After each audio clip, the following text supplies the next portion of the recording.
everybody. Welcome to another episode of the Fearcast. This is the podcast dedicated to OCD, anxiety spectrum disorders, just anxiety in general. Anything that could be related to anxiety and being afraid of stuff, and feeling bad, and ruminating. Scary stuff. That's what we're here for. Phobias as well. I should tack that on there. I did a whole Phobia Friday series.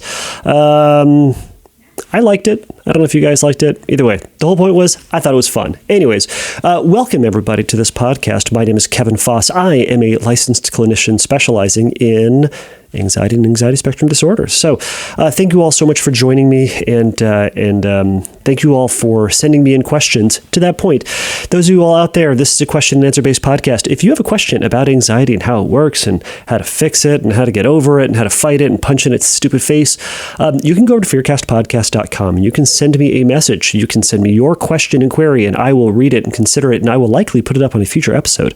I'm going to say likely because, again, we all need to have a little bit of mystery, a little bit of uncertainty in our life, because you don't have enough of it already. So I have to infuse that into your life just to make it exciting and interesting and new, right? Because you guys are fine. Everyone's fine, right? Probably not. Anyways, we're all faking it together. Everybody, just to let you know, actually, let me finish that thought. Go over to Fearcast Podcast. You can send me a question. I will read it on a future episode, likely, and probably, maybe, and read it, and hopefully that will be helpful to you. Everybody, if you like the show, if you're a returning listener, go over to wherever you listen to podcasts and write a review. Give me a star, give me a like, give me whatever, a thumbs up, whatever it is. It helps other people find the podcast. It hopefully tells people about it, that it's not the worst. And ultimately, again, if you found it helpful, hopefully it can be helpful to somebody else. That's the whole reason I do this. All right. So just to let you know, I don't have anything fancy to say up at the top here. Sometimes I will say things that might be relevant to just general things that are happening. I might make a commentary on some big event in life that has happened. I am recording this in the past, so all of you listening to this in the future are going to know what's happening. This is kind of nerve-wracking for me as I'm doing this because, I usually record this, record it, edit it, and I'll record it on Tuesday or Thursday, and then it's out by that following Monday. This is a Wednesday, way ago, long time ago, and I'm banking this. I'm going to record this and I'm going to put this away, stockpile it away, because by the time you're listening to this, I'm probably on paternity leave, which means I'm not working. And this podcast does take a lot of time for me to set up and record and write stuff for and all of that. I'm not doing that. What I'm probably doing is not sleeping. I'm probably changing a diaper right now, probably, right? It's going to be exhausting. I don't even know what I'm doing with this because I already have one. She's 2.5. Incidentally, this podcast, the Fearcast, came out. I think the first episode I released the day before my first kiddo was born. So that was exciting for me on two events. I guess my child was also exciting, but also the birth of this podcast was exciting for me. That's super weird to say. So I'm having a second one because, again, my life needed to be just a little bit more complicated. Clearly, sleep was too easy for me. COVID was too easy for me with one child. Trying to not break a human and turn her into an awful monster was clearly easy. So I'm going up to hard level, at least for now. We'll see if in a couple of years if I extend that to a third monster child. Children are adorable, everyone out there. They're adorable in that they are also horrendous monsters. But I love them, and my child, if you're listening in the future, I love you and you're delightful. But they're monsters. All you parents can agree. But I love them, and they're monsters. So here we go, everybody. I'm going to get into the questions here. We've got a fun one. I've got a gaggle of good questions. I'm going to be a little bit more abstract. I've got some TOCD questions. I've got some questions just about, sexual orientation, just sexual obsessions in general. I've got some questions about how ERP works, why it works. So it's going to be a fun one. So buckle up, everybody. On to the questions.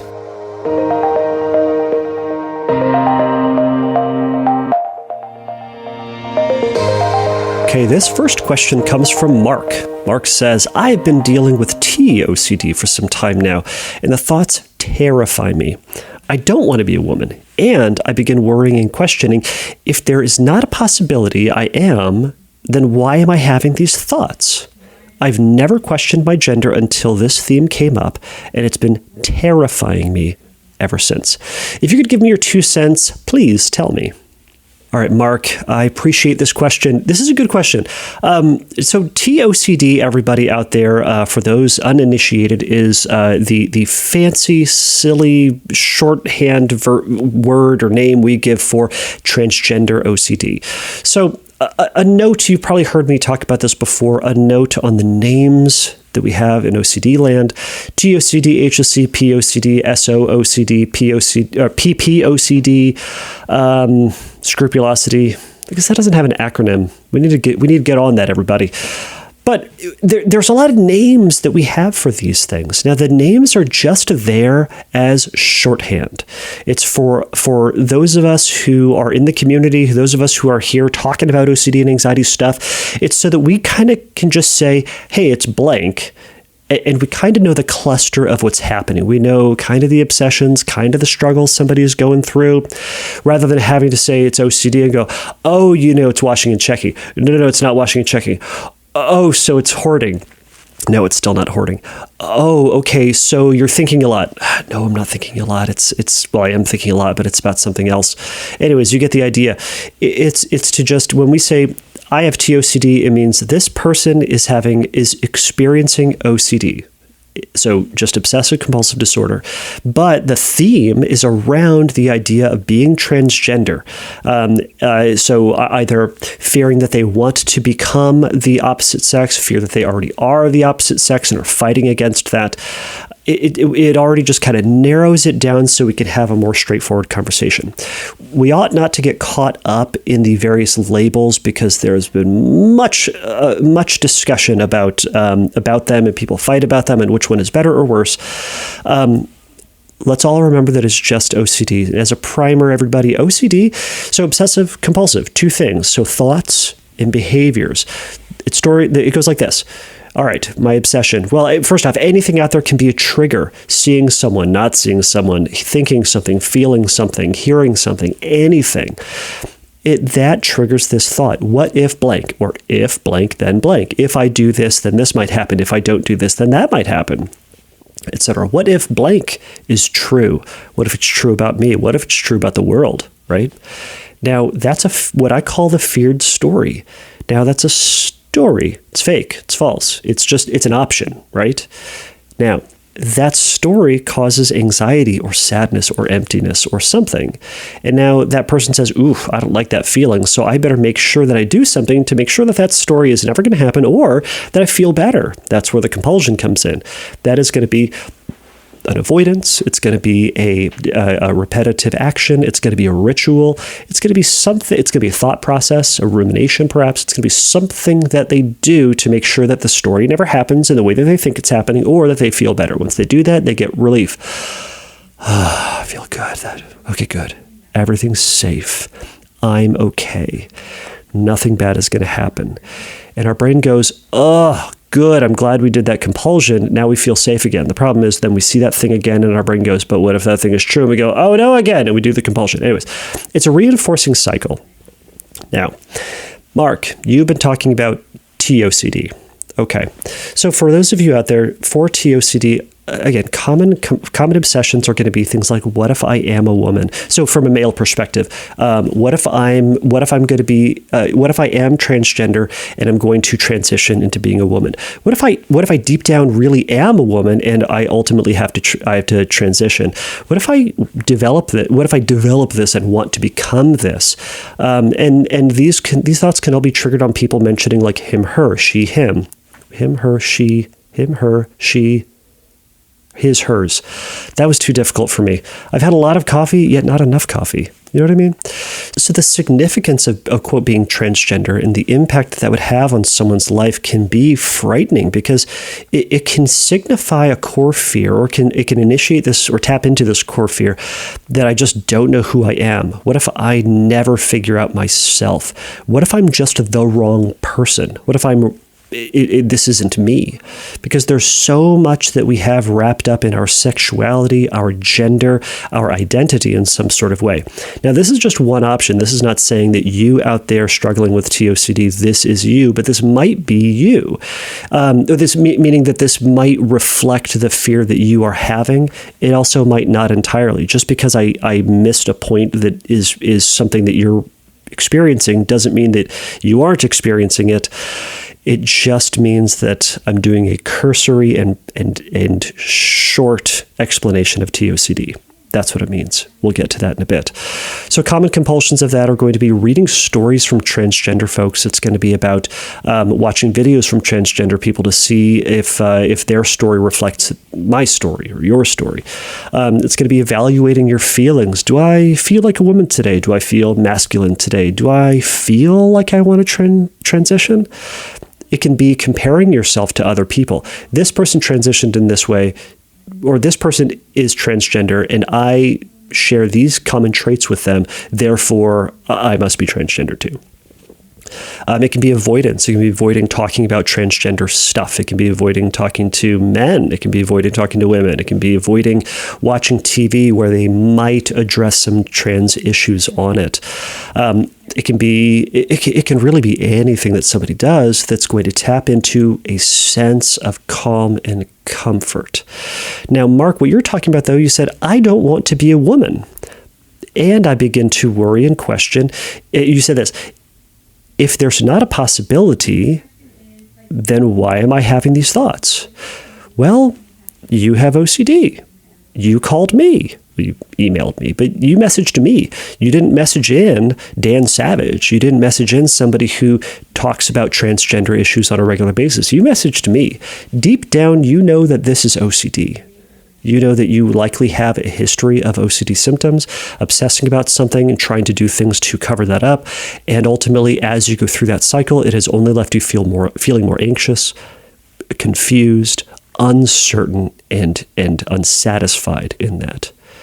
That is a lot of what happens with OCD.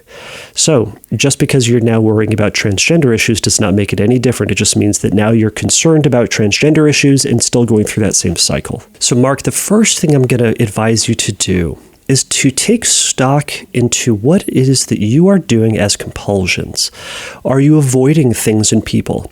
Are you having to do certain things to ensure that you are a man?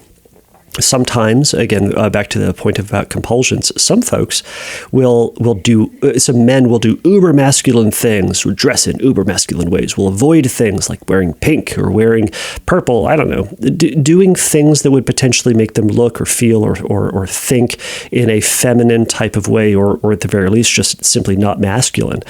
And are you doing those things?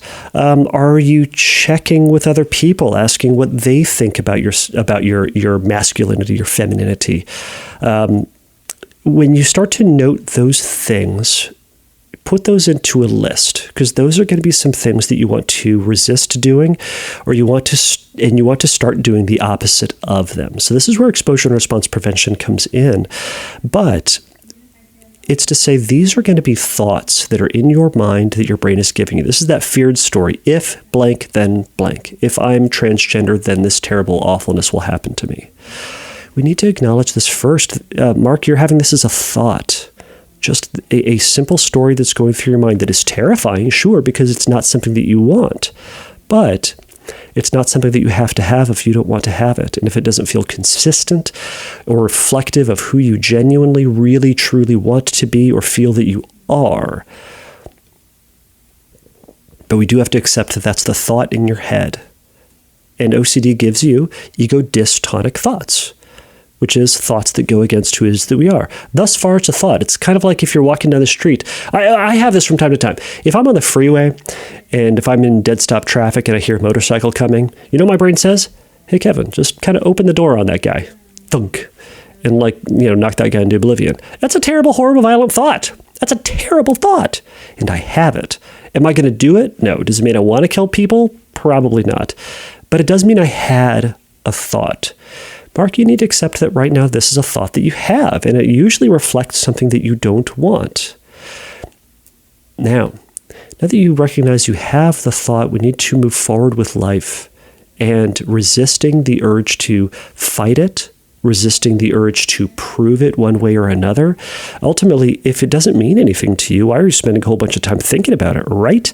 Now, I recognize that there's a biological component to this where people with OCD get stuck in a thought. That's where the name Brain Lock, a classic OCD book, if you haven't read it, read it. It's a classic book because it describes a lot of what we're talking about. You get locked and stuck into this thought process. But you get to choose what you're going to do about it. Just because the thought's there doesn't mean we have to do it, right? Okay. So when the thought comes in, we can take a neutral stance to it, right? This is what I call the Switzerland approach. It's neutral. We don't say yes or no. We just go, yep, maybe. Maybe does not mean yes. Maybe does not mean no. It just means possible, maybe, kind of. So when your brain goes, hey, Mark, you want to be transgender? You go, maybe. And then leave it at that and continue to move on. Now, this is easier said than done, and this is a practice and a discipline of disregarding and spending less time thinking about this. So, what you can also do with this, and there's a lot of stuff I'm going over right now and missing, but the other part is to notice those compulsions and then resist doing them and do the opposite of them. If your brain says you've got to compare yourself to these other people to make sure that you're not transgender, resist as best you can that active comparison process. It does not mean that you're not going to passively compare, but it means you're not going to actively, ruminate and think about and compare and contrast and dig and all that stuff. If your brain gives you a comparison and notes that you are like this or like that, you go, okay, all right, you got that one. You snuck one in for free, brain. But you're not going to do that. You're not going to actively participate. You're going to shift and think about something else. Additionally, if your brain says you cannot look at that person, you cannot you cannot watch RuPaul's Drag Race. Well, yes, you can. And if that's the case, watch it. Watch it a lot. Know all the characters' names. Watch it a couple of times. Watch it until you don't give a crap about that show. And the more that you do it, the easier it will get. It will feel hard, and your brain's going to go, oh my gosh, you like the show. You want to become a drag queen / transgender. It's unlikely to be the case. It's to say you're probably going to watch that show and just go, it's pretty entertaining. It's pretty funny. Or it's pretty interesting. Or it's pretty fill in the blank with whatever verbiage you experience, right? It's a show, and it's just a feeling and a thought. So find the things that you are afraid of doing and do those things and face it. In doing so, you're facing the fear. What if I actually become this? Well, we're going to go see. It's unlikely to happen, but that's the danger, right? It's unlikely that if we go on a plane ride that the plane is going to crash into the ground, but we all know it's an option, but it's unlikely to happen. But it could. But it's unlikely. You see where I'm going with this? Take the risk. Start small. Even if it's just looking at a picture of someone who is transgender, even if it's saying the word transgender. Say it. Say it 150,000 times. Not an exact number. That just means a lot. Say it a lot. And see how many times it's going to take for you to say it before you actually turn transgender, become transgender. I'm willing to bet it's not. But you have to take that risk. Now, I'd encourage you to give this a try. I'd encourage you to also work with a therapist if you haven't already done this. A therapist is going to be able to help you through that slowly and carefully, make a hierarchy for you, and work with you on tolerating the thoughts and the feelings and the worries as you progress through this. So, Mark, those are my 2 cents. I hope that was helpful, and best of luck.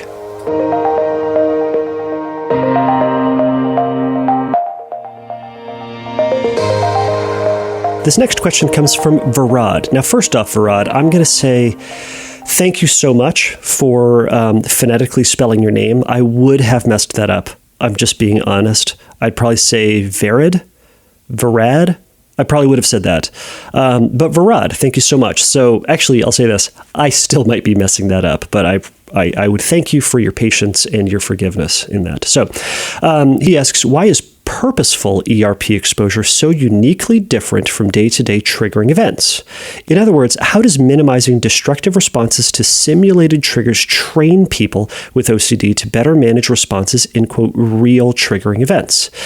He goes on to say, do all OCD patients have a certain level that, quote, real triggering events are no different from those simulated in therapy?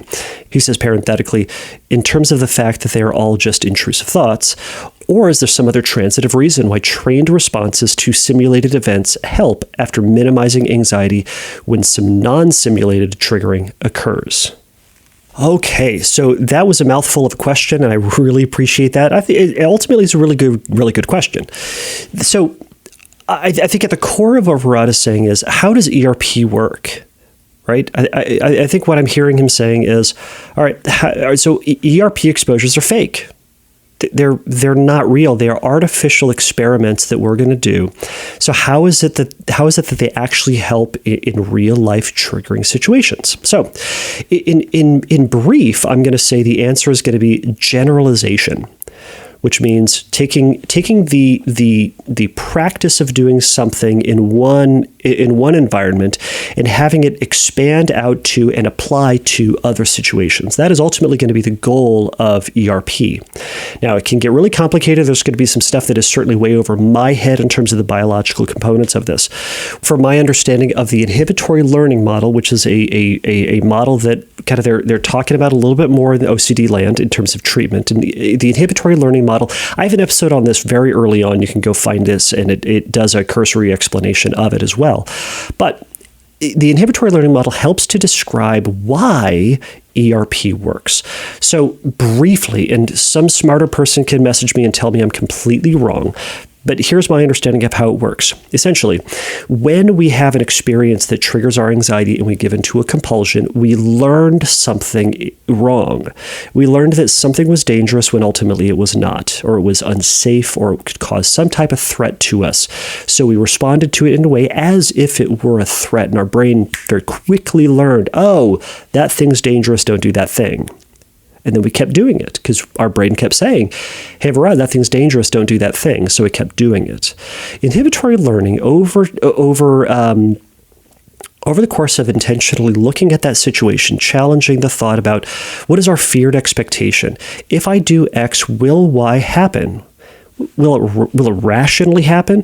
Is it possible that it could happen? Is there a 0.0000001% chance of that thing happening? I mean, yes, there's a chance it could happen, but is it really likely to happen?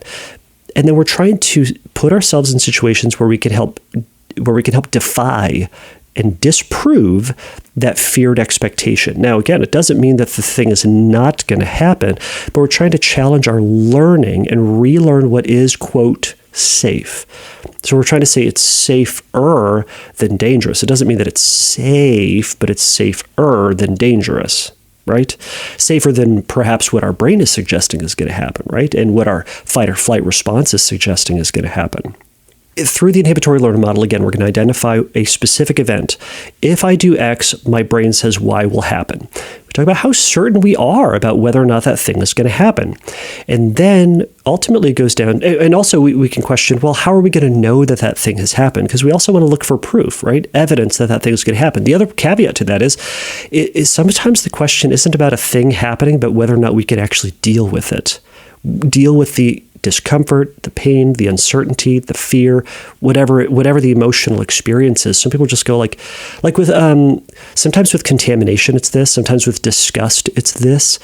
It's just I feel gross and I can't stand it, so I have to get rid of that feeling in some type of way, and I can't shoulder it, right? Or I can't deal with the uncertainty about my sexuality. I can't deal with the uncertainty about my relationship failing, or about whether or not my life is going to crumble to the ground because I keep noticing my breathing or my blinking, right? Okay. So then we put it to the test. We say, how long can we go in this without doing a compulsion? And let's say we go, I can only handle it for 5 minutes. Great. So we're going to handle it for 5 minutes. And then you know what we're going to do after 5 minutes? We're going to go 1 more minute. Because if you said, all right, after 5 minutes, that thing is going to happen, or my brain is going to explode out of pain and uncertainty. So we go 6 minutes. You can go 5 minutes, but you can go 6 minutes as well. And then just go, all right, what happened? Did that thing happen? Did your brain explode? Did the world end? Did you get in a car accident? Did you stab your wife? Whatever it is. You're going to go, no, it didn't happen. Well, also, were you able to handle it without doing a compulsion for that 5/6 minutes? Yes, it was hard, but I was able to do it. Great. So now let's try to do it for 8 minutes, for 10 minutes. And let's continue to expand that out. And what we overall slowly start to learn is that we can deal with it. And we didn't do our compulsion, so therefore we can survive, and that feared outcome doesn't happen when we don't do our compulsion, right? The initial feared association was that bad thing doesn't happen because I do my associated compulsion.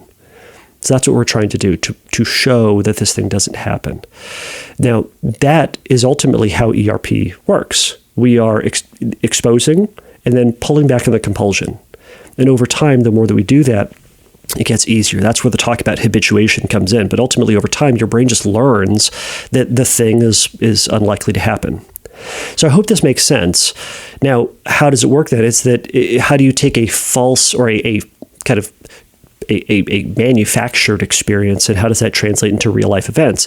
Is again through generalization. Is that what they find is that our brain can take a practiced event and then apply it to real life. It's not a direct thing. There's still going to be a little bit of a hurdle to jump over in the real life one, but that's why we practice things, right?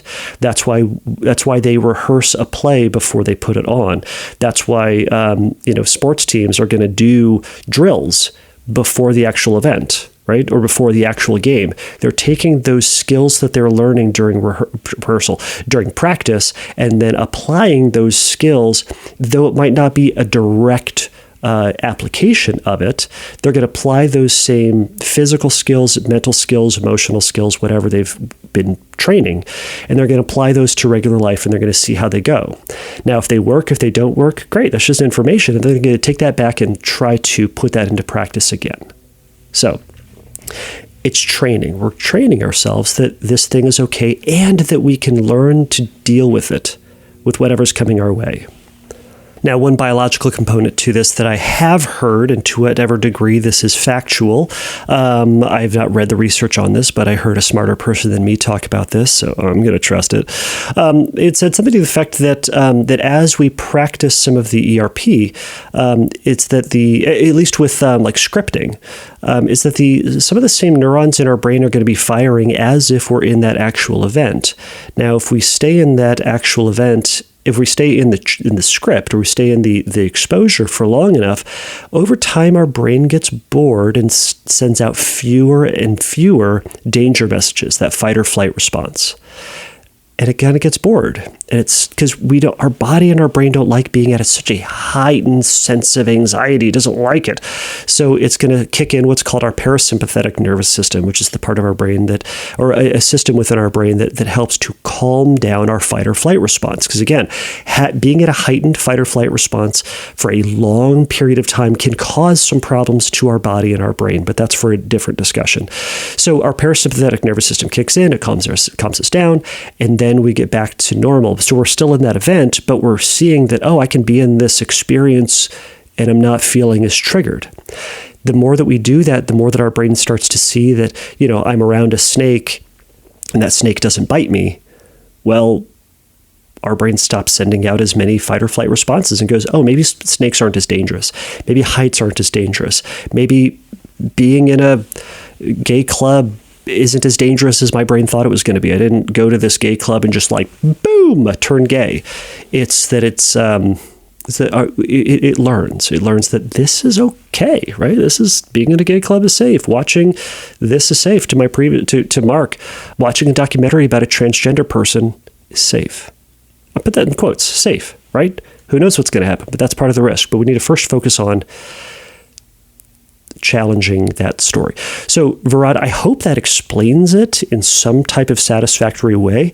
But thank you so much for the question. And to all of you out there, I hope this helped even a little bit. Thanks.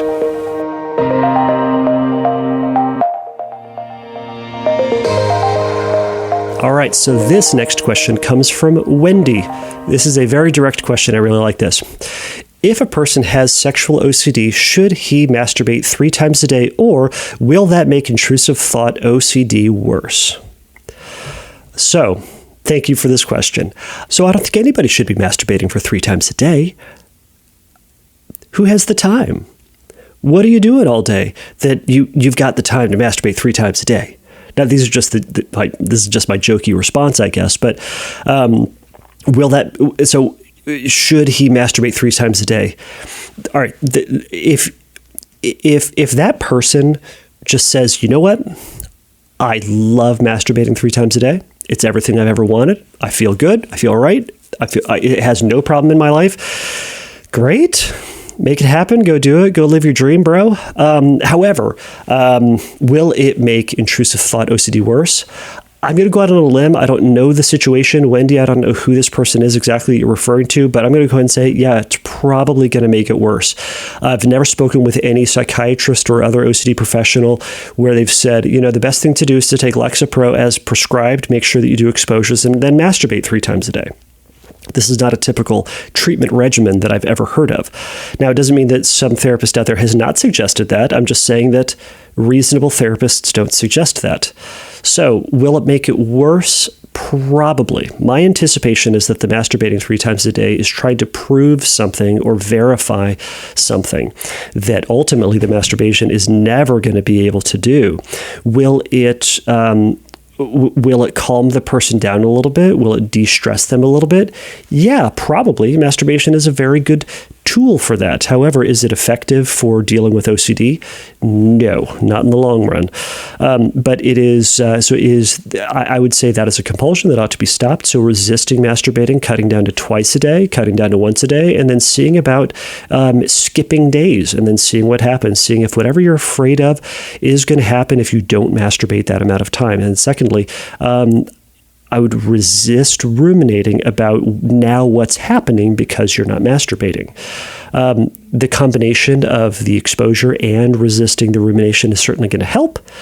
But to your direct question, should they or should they not? You be the judge of you and you be the boss of you, but it's likely going to make it worse. So there you go. Thanks for the question.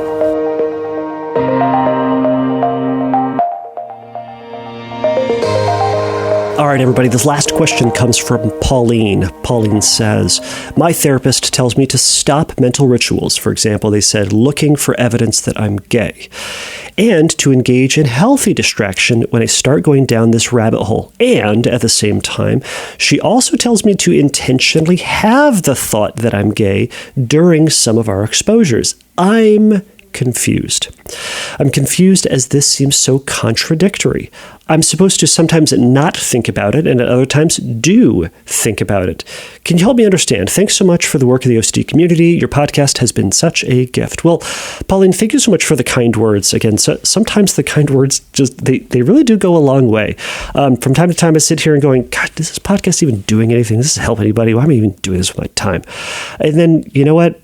I get messages like that, and it's a simple little statement you made, but it does mean a lot. And I appreciate that this podcast has been helpful for some people in their progress. I think hopefully it hasn't not harmed too many people or made too many people feel too anxious, or has been the cause or has been the tool of compulsion for too many people. Hope that makes sense. Anyways, Pauline, that's a really, really good question, because this is the subject of a lot of confusion for a lot of people, because it can seem contradictory.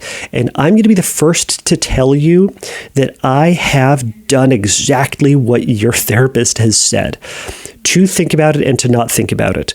But the question is, when should you think about it and when should you not think about it? Now, I will also say, before I say anything to this, Pauline, if I say something that goes completely against what your therapist is saying, talk to your therapist about it. Don't just assume that the schmuck on a podcast with a fancy mic is right. Go to your therapist and say, hey, some schmuck on a podcast with a fancy mic said this. Is that what we're doing?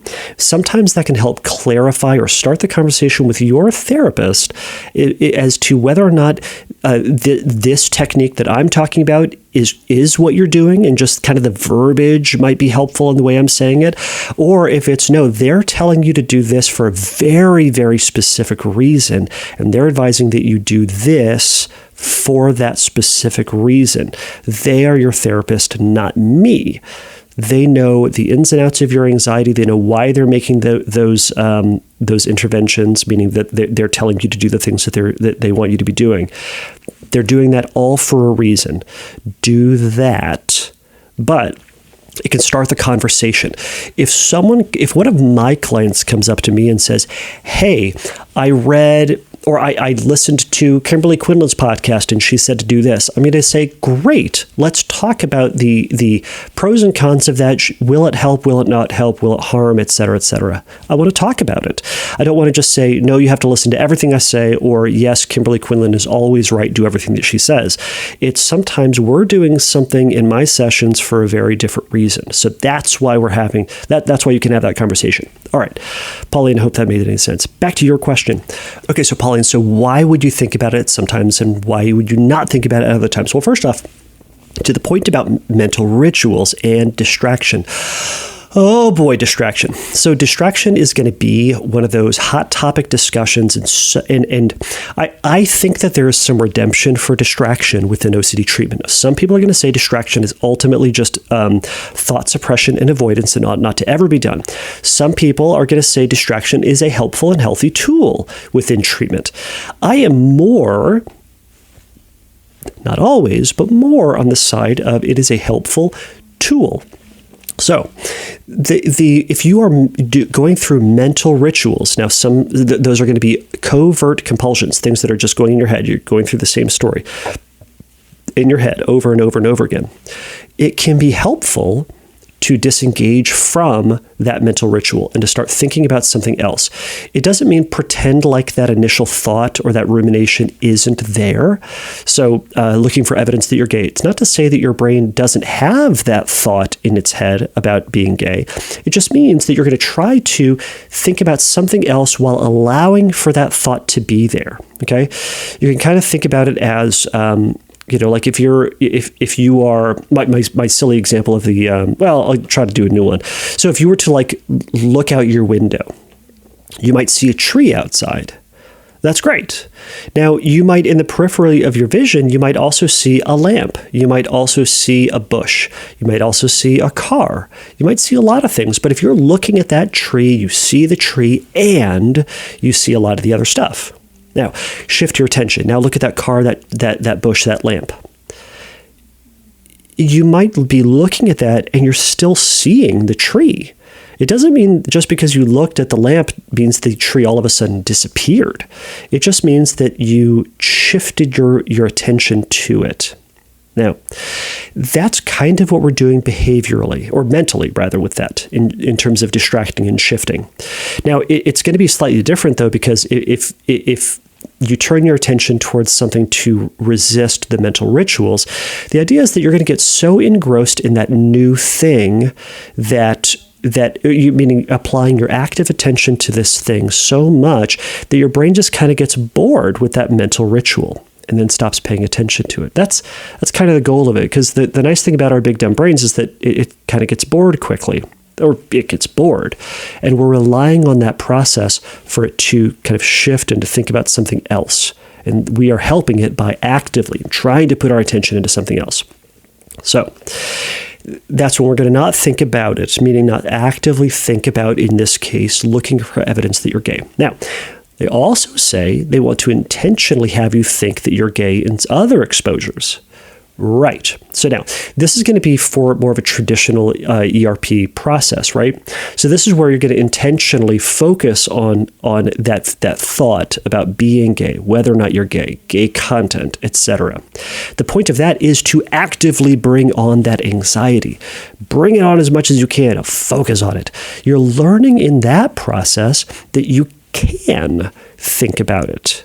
That when you want to, when you electively want to do it, that you can have that thought. It can float around and bounce around in your brain for as long as you want it to be. And then at some point, you can shift your attention elsewhere. But it's the active putting your attention on it.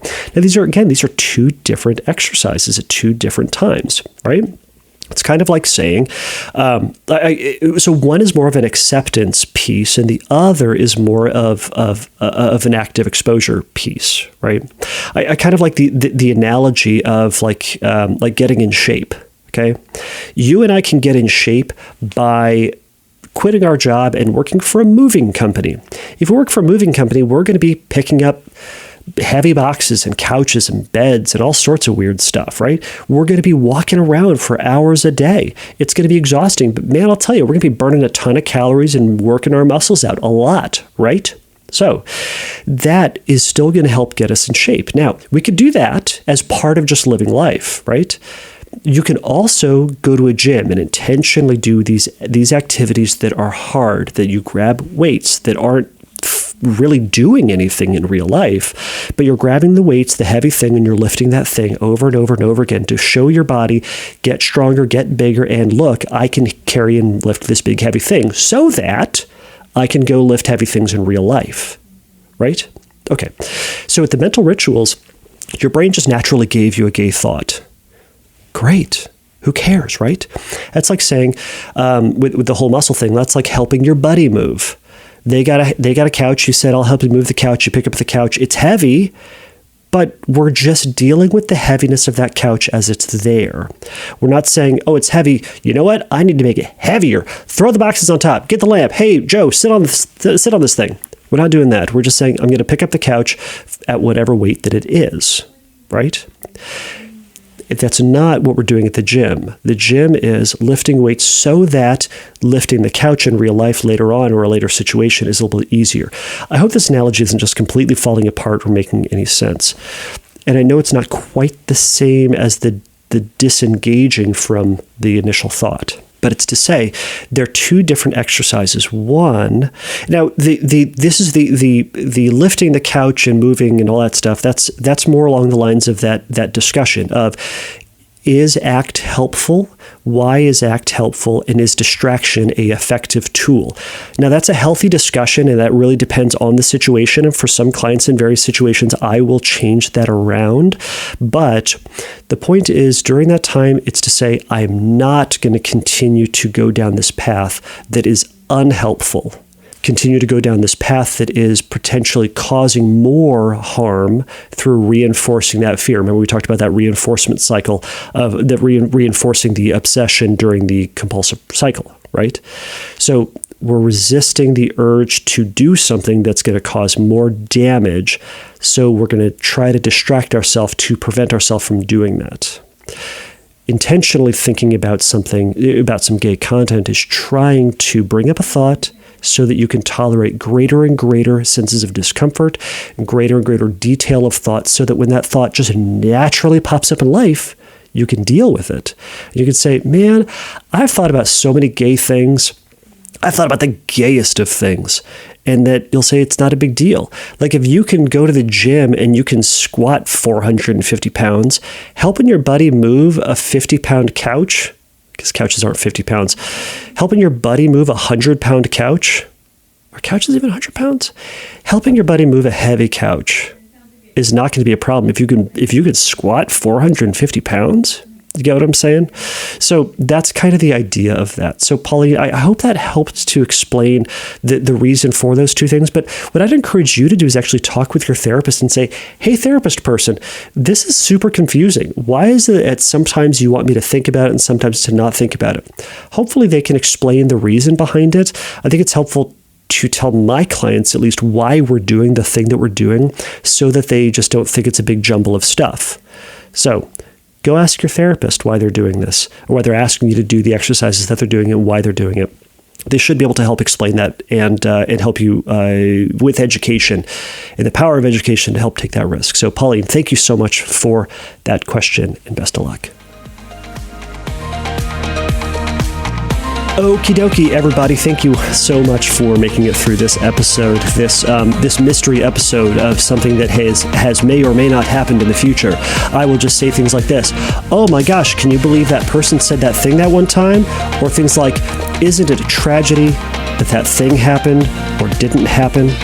So hopefully one of those statements is true or not true in the future, and that we can all get through whatever the calamity or not calamity or celebration that has happened somewhere in the future. But either way, I don't know, but this will be posted somewhere ages and ages hence. So everyone, please remember, or please, again, if you have questions for a future episode, go over to fearcastpodcast.com and let me know. If you need help getting started in treatment or have any questions about that, go over to fearcastpodcast.com and you can go to the Find Help link, and there's going to be some information there. If you have time, go over to Instagram and follow me at Fearcast Podcast. From time to time, I need to be better at posting stuff, but hopefully I can post stuff up there that will be helpful and interesting to all of you. But at the very least, check me out over there at the Instantgrams. So, all right, everybody, please remember, the Fearcast is not a substitute for psychotherapy. If you have questions about treatment, go over to Fearcast Podcast, go to that Find Help link. But until then, everybody, take a risk, challenge yourself, and don't take your brain too seriously. Bye.